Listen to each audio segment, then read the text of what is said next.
వ్యాపారాలు చేసి రెయ్యనక income tax కట్టి ఎంతో బాధలు పడి వాళ్ళు కట్టిన డబ్బులు వాళ్ళు మోసం చేస్తారో అన్యాయం చేస్తారో న్యాయంగా సంపాదిస్తారు. 30 తేదీకి మన అకౌంట్లో వేసి 1వ తేదీ తెల్లారి పాటికి మనకు 4,000 తెచ్చిస్తున్నారు.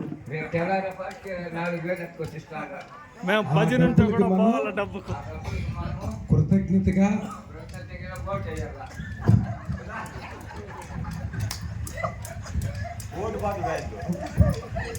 ఓటు రోజు ఓటు గురించి నాకు ఎందుకండి, ఓటుకు దుడ్డు పింఛన్ గురించి నేను చెప్పను, కానీ వాళ్ళు కళ్ళు లేని వాళ్ళకి, నడవలేని వాళ్ళకి, కిడ్నీ ప్రాబ్లం ఉండే వాళ్ళకి, వయసు అయిపోయినాక ఒక మంచి చోట్ల పోవాలా, వాళ్ళు ఏదో 2 పూట్లన్నా తినాలా, ఈ కాలం పరిస్థితులు బిడ్డలు చూస్తున్నారు లేదో అని అది ఏ రకంగా ఆలోచించి పెద్దలు పెట్టినారండి.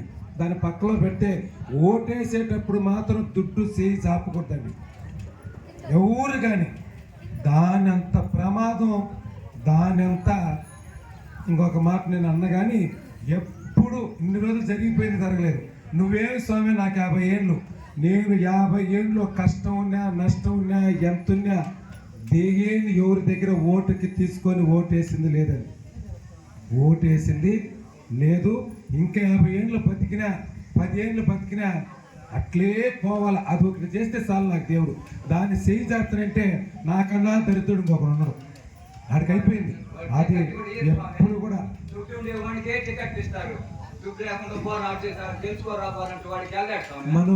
మనల్ని గురించి వాళ్ళు అట్లా మాట్లాడుతున్నారు. మనల్ని గురించి మనం చెడగొడతాను. ఎవరు అడగకుండా సంస్కారం ఉండేవాడికి నేను ఓటేస్తానంటే ఆ కథే రాదు. రామరాజ్యం, రాముడు అట్లా వాడు ముఖ్యమంత్రి ఉంటాడు. ఏ పార్టీ అయినా కానీ నాకు పార్టీతో సంబంధం లేదు. ఈ కొండలు, గొట్లు, చెరువులు ఇవన్నీ ఆక్రమిస్తున్నారే. ఎన్నో జీవరాశులు బతికేది. దాన్ని అరికట్టిన ముఖ్యమంత్రి ఎమ్మెల్యేనే నాకు దేవుడు. దాన్ని అరికడతా ఉంటే ఏ పార్టీ అయినా నాకు నూలు పోగుతో సమానం. ఇకపోతే ఆ పార్టీ గురించి నేను బతకలేదు కాబట్టి. ఏమండి ఎన్ని చెట్లు లోడేస్తున్నారు, గుట్లుగా సదరించుకొని పోతుంటే మన మనూరులో మనవరాలకి ఏదైనా చెట్టు ఉంటుందా, కొట్టు ఉంటుందా, చెరువు ఉంటుందా, వంక ఉంటుందా? వీళ్ళందరూ ముఖ్యమంత్రులే, ఎమ్మెల్యేలే, నాయకులే. ఎందుకు చెప్పండి? ఇప్పుడు నాకెందుకు ఆయన చెప్పినట్లుగా ఓటు కావాలా? ఎన్ని రోజులు బతుకుతావు ఓట్లు వేసుకొని? ఎన్ని రోజులు బతుకుతావు చెప్పు? ఎవరైనా మనం చెప్పేసి చేయగలుగుతామా? నా ఓటు కూడా చెప్పలేను. ఊర్లో నాయకులు ఉంటారు, వీళ్ళు ఎవరైనా చెప్పి అయ్యా మిలిటరీ వాళ్ళకే సాకు పెట్టి ఇచ్చేస్తాం. మిలిటరీ వాళ్ళు మిలిటరీ వాళ్ళు అంటే మాకు చాలా అభిమానం. గురువులు అంటే, స్కూల్లో టీచర్లు అంటే అభిమానం. ఎన్ను మొక్క వంచి కష్టపడే రైతు అంటే చాలా అభిమానం. ఈ ముగ్గురులే నాకు దేవుళ్ళు. మిలిటరీ అయినా, స్కూల్లో ఇవ్వరు, రైతు, ఈ ముగ్గురే. రాముడు, కృష్ణుడు, వీరభద్ర స్వామి, గురప్ప స్వామి, మళ్ళా ఈ ముగ్గురికి ఏమి ఇచ్చినా గవర్నమెంట్ సంతోషమే. స్కూల్లో ఇవ్వర్లకి ఎంతనా ఇది సంతోషం, మిలిటరీ వాళ్ళకి ఏమన్నా ఇది సంతోషం. రైతుకి ఎంత సహాయం అన్నా చేయని, ఆ పని ఈ పని లేనిపోని పనులు పెట్టి కళ్ళు మూసుకొని ఏదో చెప్తాను చూడండి అట్లా చేస్తానండి. ఒక రైతుకి ఏదైనా సహాయం చేయొచ్చు కదా, కరువు పనుల డబ్బులు ఏదైనా మంచి చేసుకొని బతకగలుగుతాడు. ఇంకా రైతు పండించే వస్తువు తక్కువ రేటు దొరికితే పట్టణాల్లో కూడా బియ్యం 1,500 ఉండే బియ్యం 1,000 రూపాయలకే దొరుకుతుంది. వాళ్ళు బాగుంటారు, రైతు బాగుంటారు, గవర్నమెంట్కి మంచి పేరు వస్తుంది. మనకు దేవుళ్ళు ఎవరో మిలిటరీ వాళ్ళు, రైతు, గురువులు. ఎవరైనా కానీ అక్కడి నుంచి ఆత్మహత్య గురువుల వరకు, శృంగేరి పీఠాధిపతి గురువుల వరకు కూడా వీళ్ళు ముగ్గురు తర్వాతనే మనకు మీదంతా కూడా మనం పట్టుకోవాలండి. మనం చెప్పమంటారు పెద్దలు, చెప్తాం, ఇంటే సంతోషం. వాళ్ళు ఇచ్చిన 1,000-2,000తో పతిపోలు అవుతుందమ్మా. ఇక్కడ పోయి ఐరాల్లో పోయి ఏదైనా గ్లూకోజ్ ఎక్కించుకోవాలంటే 1,000 రూపాయలు కమ్మాలి. పోయా ఇంకోసారి 3 సార్లు పోతే అయిపోయా. కానీ 5 ఏళ్ళకే అది మన తలరాత్రిలో రాసి పెట్టి ఉంటుంది. మనకొద్దు పింఛన్ని కట్టలేరు. ఆ పింఛన్లో కాస్తో కోస్తో నాకు ఇక్కడ ఎవరైనా పండ్లు, ద్రాక్ష పండు, ఆపిల్కాయో, ద్రాక్షో ఏదైనా ఎత్తుకొని వస్తారు. నేను ఆడ ఉంటాను. వాళ్ళు ఒక పిడికి తినేసి 4 తెచ్చిన ఒక 4 నాకు ఇచ్చేస్తారు మా వాళ్ళు, నువ్వు కూడా తినేసావు ఏమంటే నీకు కూడా కొంచెం ఇచ్చేస్తే అది పాపమా నాతో పాటు నీకు కూడా పంచిపెట్టి నేను అన్న తెచ్చున్నారు ఎవరో ఇచ్చుంటారు పాపం మహాత్ములని అనుకొని నేను కూడా బాగా కమ్మగా ఉంటుందని బాగా నవ్వులు తింటాను, నాకు కూడా కొంచెం అంటగట్టేస్తారనమాట. అట్లా పింఛన్ డబ్బు ఏ రూపంగా ఇస్తున్నారో నాకు తెలిసి వ్యాపారస్తులు పెద్ద పెద్ద ప్రాజెక్టులు అంటే డాములు కడతారు, రోడ్లు వేస్తారు కదా, ఇక్కడ ఇంకా బెంగళూరు వరకు 1,00,000 సిమెంట్ మూటలు వేయాలంటే ఒక 90,000 వేస్తారు లంచం. అది ముందే లేసిపోతుంది. బ్రిడ్జి 100 సంవత్సరాలు ఉండాలని బ్రిడ్జి కడతారు, పెద్ద పెద్ద బ్రిడ్జిలు కడతారు కదా, అది వాడు సమంగా స్టీల్ వేయడు, కమ్ములు సిమెంట్ వేయడు, కంకర వేయడు, దాన్ని బాగా మిక్స్ చేయాలంటే పనునికి ఎక్కువ ఇవ్వాల, బాగా ఇవ్వాల.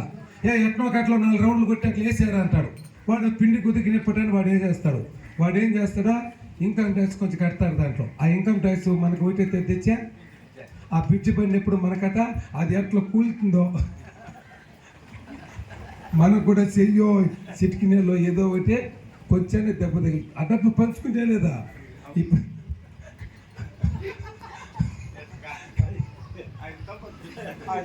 ఇప్పుడు నేను చెప్పేది కాదండి, వాస్తవం జరుగుతానేది మీరు కనుక్కొని కావాల్సి ఉంటే. అట్లా ఇక్కడ పండ్లు తెచ్చి నాకు ఎట్లా పంచితే నాకు ఎట్లా అంటలేదు, అది దాంట్లో మీరు కూడా ఏం చేస్తారంటే ఎక్కడైనా దైవ కార్యక్రమాలకి కొంచెం ఖర్చు పెట్టేయండి, దాన్ని ఎక్కువగా మీ బిడ్డలకి పెట్టద్దండి. మీరు ఏదైనా తీర్థయాత్రలో ఈ సొక్కాయి తీసేసి 2,000 రూపాయలు సొక్కాయి తెచ్చుకునేదో బాగా సంతోషంగా ఉండేది ఏదో ఒకటి ఖర్చు పెట్టేయండి, బిడ్డలకు దాచిపెట్టద్దని. మీరు కష్టపడి సొత్తు దాచిపెట్టండి, అది వాళ్ళకి మీ తరంగా ఇది ఇంటి పైనకి ఆలోచించండి. నేను చెప్పేది ఇక్కడ అర్థం కాదు, స్వామి చెప్పింది నిజమా తప్ప వాస్తవేనా ఆలోచించండి. ఎక్కడ ఎవరైనా జగన్మోహన్ రెడ్డి కానీ మోడీ కానీ చంద్రబాబు నాయుడు కానీ వాళ్ళు సంపాదించిన సొత్తులు మనకేమైనా ఇస్తున్నారమ్మా? వాళ్ళకు కోట్లు లక్షల కోట్లు ఉన్నాయని వింటానో చూస్తాను కొనుక్కొని, వాళ్ళ సొత్తులో ఒకే పైసా మనకి ఏ ముఖ్యమంత్రి కూడా ఇడు, మాటల వరకే. మనమన్నా మేలు ఎవరికైనా అంతా ఎంత ఇస్తాం, వాళ్ళు వచ్చారంటే మనకు ఖర్చుగా ఇంకా వచ్చినానికి వీడికి మనకు ఖర్చు. అట్లా కాదంటే వాళ్ళు ఇచ్చేది ఏమంటే చెడిపోయిన చికెన్ చేసి బిర్యానీ, చీప్గా లివర్ చెడిపోయే చీపు లిక్కరు, ఈ 2 తెప్పించి ఇంకే మీరు చెడిపోయిన కుళ్ళిపోయిన చికెన్లు చెప్తారు. చికెన్ అనుకని ఆ బయలర్ కోళ్ళు ఏదైనా రోగం వచ్చింది దాన్ని పట్టుకొని చేయండి అంటారు. ఏంటి వాడికి ఏం తెలదు, వాళ్ళకి ఏమైనా తక్కువ అన్ని వేల మందికి యాడ్ ఇచ్చారు బిర్యానీ బాగా నీట్గా మంచి కోళ్ళు పట్టుకొచ్చి బాగా మసాలా చేస్తారా? ఆడ వైన్ షాప్లో ముందే చెప్పుంటారు, రే చీప్గా లెక్క వాడు చచ్చిపోయిన పర్లేదు, ఈసారి ఓటేసి చచ్చిపోతే చాలు, మళ్ళీ ఎవడో ఒకటి వేస్తారు. అవి ఇచ్చి చెడిపోతాం, అవి తప్పించి వాళ్ళ సొత్తులు మనకి ఏమి ఇరండి. ఇచ్చేదంతా నేను కూడా చిన్న వ్యాపారం చేస్తాను, ఎంతెంతో కష్టపడి మా ఆడిటర్ చెప్తా ఉంటాడు, నీది ఇంత ట్రాన్స్లేషన్ అయింది, ఖచ్చితంగా నువ్వు ఈసారి 40,000 కట్టాలా, 1,00,000 కట్టాలా, 3 లక్షలు కట్టాలంటాడు. సార్ ఏమీ లేదు, వ్యాపారం ఆడికాడికి ఉన్నది, ఏదైనా కొంచెం తగ్గించే ఏదైనా దొంగ లెక్కలు పడింటే ఎంత దొంగ లెక్క రాసినా ఏం చేసి నువ్వు 50,000 కట్టాలంటారు. నేను ఎంతో కష్టపడి 50,000 కడతానమ్మా, అదే కదా మనకి ఇస్తానేది. వాళ్ళ సొత్తులు ఏమీ లేదు, అట్లా ఇంకా రకరకాలుగా ఇస్తారు. నేను మోసం చేసి కడితే కూడా అది కూడా పంచుకుంటాం. కాబట్టి నేనని కాదు, మీ బిడ్డలు ఎంతోమంది ఇక్కడ కోటీశ్వరులు ఉండొచ్చు, మీ బిడ్డలు ఉద్యోగం చేసే బిడ్డలు అంతా 1,00,000 రూపాయలకి 10,000, 20,000, 30,000 కట్ అయిపోయి వస్తానది. రెయ్యనక పగులనక ఆ ఉద్యోగాలు చేసి చాలా మందికి సంతానం కూడా కలగలేదు, బిడ్డలు కూడా కలగకుండా వాళ్ళు ఏదో హాస్పిటల్లో పనుకొని సంవత్సరం రోజులు కంటున్నారు. అట్లా పరిస్థితి అయిపోయింది. భర్త పక్కలో సంతోషంగా పనుకొని కనాల్సిన బిడ్డలు హాస్పిటల్లో పనుకొని కంటున్నారు. మనకు పింఛన్లు ఇచ్చి ఎవరికి ఇచ్చా ఏం వీళ్ళంతా అనుకుంటారు పోయితే సింపుల్గా ఈజీగా పింఛన్ వచ్చేస్తారు. ఎక్కడి నుంచి వచ్చేస్తుంది? నెల చెప్పండి.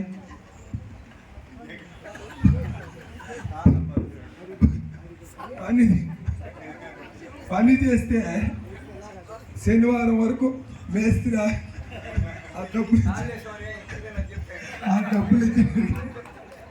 ఆ డబ్బులు ఇచ్చేది కష్టం ఉండేది. ఓటు వచ్చేది కానీ ఇవ్వలేదంటే ఒకసారి ఏదో పరిస్థితులు వాళ్ళు ఇవ్వలేదంటే ఏదో కారణం వల్ల అయ్యో దాని గురించి వాళ్ళకి శాపనార్థాలు వీళ్ళు ఊర్లో పోతే ఇంకోటి ముఖ్యమైనది చెప్పేసి ఈ రోజుతో నిలిపేస్తామని నామాలు స్టార్ట్ చేసేస్తాం. 1వ తేదీ పింఛను ఉంటే మా ఊళ్ళు భజనలో ఉండేవాళ్ళు ఈ పాటికే పేర్లు చెప్పును, ఈ పాటికే సర్దుకొని ముందే చెప్పేసి స్వామి నేను ఏమన్నా చెయ్యి రెయ్యంతా పాడమంటే కూడా పాడతాను, తెల్లారే పాటికి మా ఇంటికి పడాలి. ఏమే సంపాదించి పెట్టినావా? లేదు 1వ తేదీ కానీ పింఛన్ ఇస్తానని చెప్పేసి ఆ రోజు భజన పెట్టుకుంటున్నానుకో వీడికి ఒక్కరు రారు, ఎవరైనా తీసుకొని వాళ్ళు వస్తారు. ఆడవాళ్ళు వచ్చి వాళ్ళకి ఏదైనా ఏళ్ళు ముద్దలు పనిచేయలేదంటే తీసుకొని ఏమో ఒకరు ఇద్దరు వస్తారండి. చాలామంది వాళ్ళందరూ సమయం వచ్చింది కాబట్టి చెప్పారు కాబట్టి నేను చెప్తాను వాళ్ళకి, మీకు ఏ కారణం వల్లైనా పింఛన్ రావుతే నేను ఇస్తారని అంటాను. వాళ్ళకి భయం, వద్దు స్వామి నువ్వు ఇస్తుంది ఇది ధర్మం అయింది, మాకు ఆ ధర్మందే కావాలో దాన్ని తీసుకొని వస్తామంటారు. నేను ఎన్నోసార్లు చెప్పున్నాను నేను ఇచ్చేస్తాను, 3 రోజుల వరకు టైం అని మా విషయాలు కూడా నాయకుడు చెప్తా అన్నాడు. వాళ్ళకి నెమ్మది ఉండదు, ఎవరు ఉంటే కూడా శివ అంటే పింఛను, రామ అంటే పింఛను. నేను ఏ మాటలు చెప్తానో ఏమవుతుందో ఏమో ఇదే మాదిరిగా మా పక్కూర్లో ఒక ఆయన కొడుకులు ఉన్నత స్థాయిలో ఉన్నారండి. పేర్లు అక్క చెప్పినట్టు నేను చెప్పను కానీ ఊరి పేరు చెప్పను. కొడుకులు బాగున్నారని పింఛన్ తీసుకునే వాళ్ళకి నేను ఎవరిని కించపరచలేము. ఓటు గురించి మాత్రం గట్టిగా చెప్తాను కానీ పింఛను మా నాయన తీసుకుంటాను నేను మాత్రం అనుకుంటానో నా జీవితంలో ఇంకా 10 ఏళ్ళ తర్వాత కూడా ఒకవేళ పింఛన్ ఇస్తానంటే రాసి ఎంఆర్ఓకి ఒక లెటర్ ఇచ్చి నాకు 15 రోజులు పింఛన్ వద్దు రాకుండా లేకుండా చేసే స్వామి ఆ ప్రభుత్వం వచ్చాను ఇద్దామని అనుకుంటాను. ఇద్దాం, అది 2వది పింఛన్ గురించి తప్పు కాదు. కానీ మా పక్కూరులో ఒక ఆయన కొడుకులు బాగున్నారు, మిలిటరీలో రకరకాలుగా ఏర్పాటుగా కారు ఉన్నది ఏమో ఉన్నదని ఆయనకి పింఛన్ క్యాన్సిల్ చేసినారు. ఆయనకి మెంటల్ అయిపోయిందంట. నన్ను కూడా పిలిపించినారు ఇంటికి, ఈ మార్గం అయిపోయింది ఏమైనా చేయండి. నేను ఇట్లా మీ దగ్గర శివలింగం పెట్టి అభిషేకం మార్గం చేసి అట్లంతా చేస్తే ఆయనకి అట్టాడంతా ఇష్టం లేదంట. నల్లకోడి తెచ్చి యాపాకు తెచ్చి మాంత్రికాలు వచ్చి మంత్రించి ఆ కోడి కొయ్యి చుట్టు కొయ్యి దాని గొంతు కొయ్యి ఆ రక్తం పెట్టి ఎడబెట్టు మళ్ళా నేను పోయేటప్పుడు నాకు ఇది అట్లా ఇష్టం. కొంతమందికి ఆపిచ్చి మరి వీరభద్ర స్వామి అనే చోట మనకు అస్సలు ఉండకూడదు అంతా. ఆయనకి కొద్ది రోజులు పిచ్చిపోయిందని పింఛన్ క్యాన్సిల్ చేసిన దానికి బిడ్లు లక్షలు సంపాదిస్తున్నారు.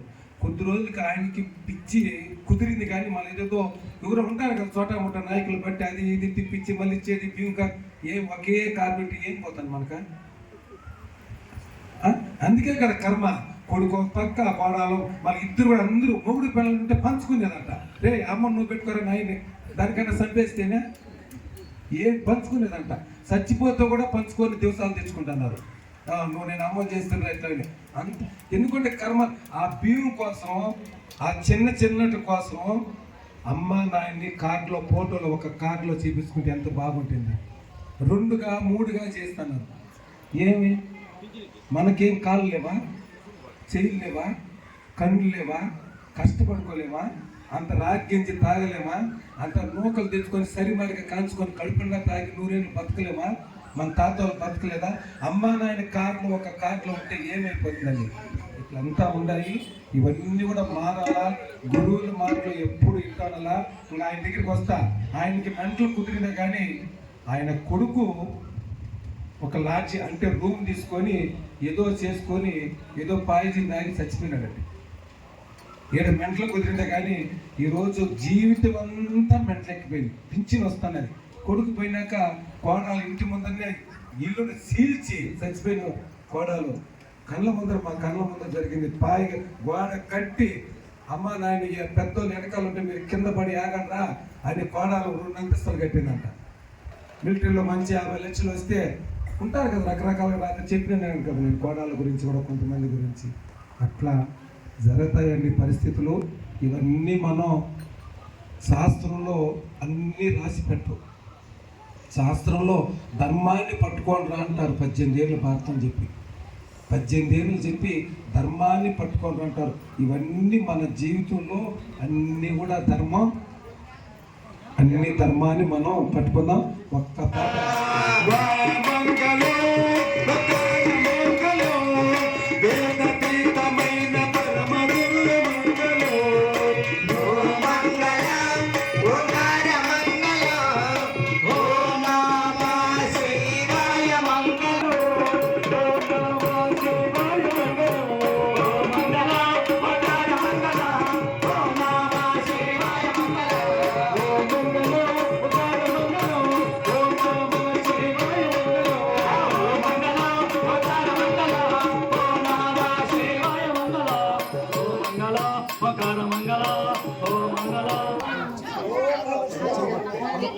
ఓం నమ శివాయ. Hello hello.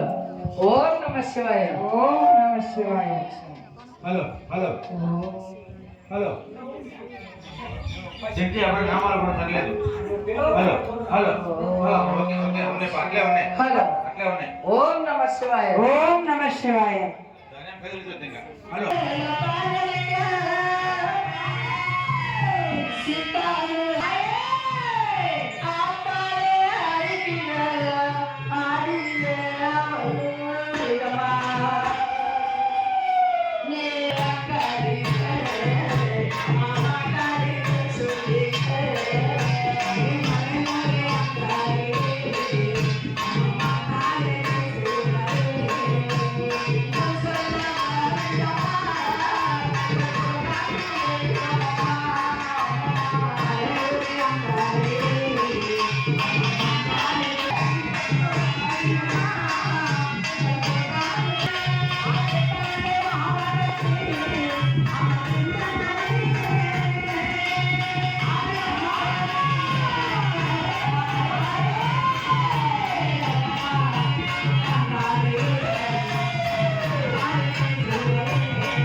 ప్రభాకరన్న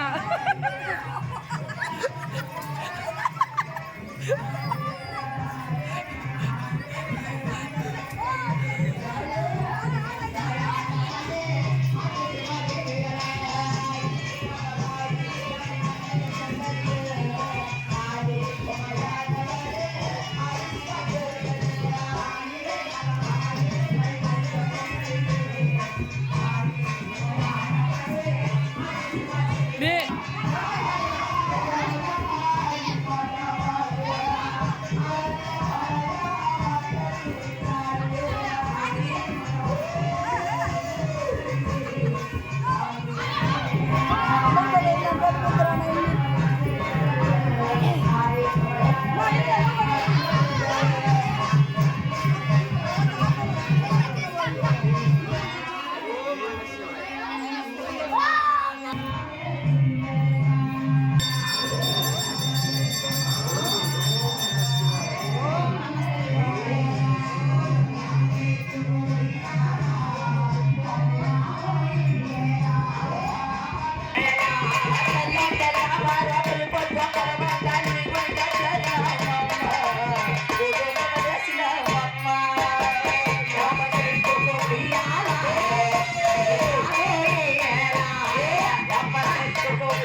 మీకు ఈ వీడియో నచ్చినట్లయితే లైక్ షేర్ సబ్స్క్రైబ్ చేయాల్సిందిగా తెలియజేస్తాను.